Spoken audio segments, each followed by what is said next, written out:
Jackson Hayes yan ang ating pag-uusapan. Final seconds. Bryant for the win. Bang! Malaking bagay talaga para sa second unit ng Lakers itong athletic center na si Jackson Hayes. Lalo at wala si Christian Wood na meron pa nga itong injury at namamaga ang kanyang tuhod. Na inaasahan naman na nasa 2 linggo ito mawawala sa kanilang kupunan.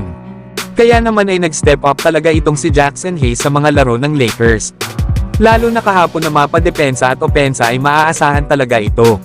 Gumawa nga si Jackson Hayes kahapon laban sa Spurs ng 8 points at 4 rebounds sa loob ng 19 minutes of playing time.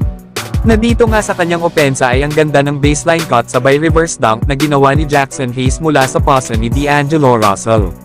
Dito naman ay nabigyan si Jackson Hayes ng isang open lane sabay dunk mula sa pasa naman ni Taurean Prince.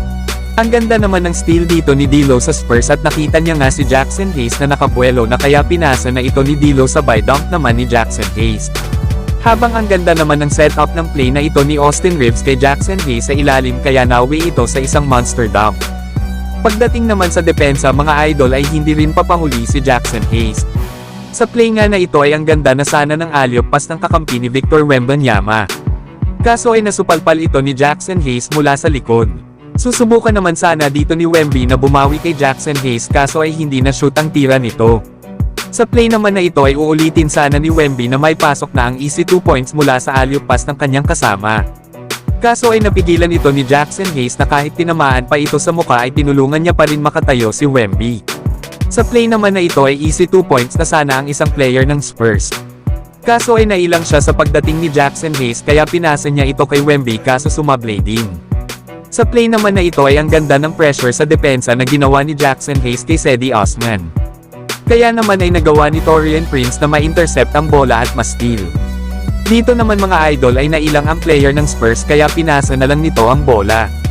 Kaya nung sumablay ang Spurs ay si Jackson Hayes ang nakatapik ng bola at siya din ang nakascore sa kabila.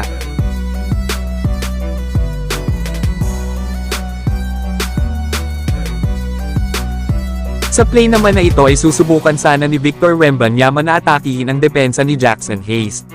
Kaso matigas din ang katawan nito kaya pinasa na lang ni Wemby ang bola sa kasama niya kaso ay nauwi ito sa turnover. Kaya ganyan kalaki ang mga nagagawa ni Jackson Hayes para sa Los Angeles Lakers. Na kahit di man gaano kalakihan ang score nito at playing time, ay malaking bagay naman ang depensa nito sa kanilang kupunan. Pero kayo mga idol, ano ang masasabi nyo dito kay Jackson Hayes?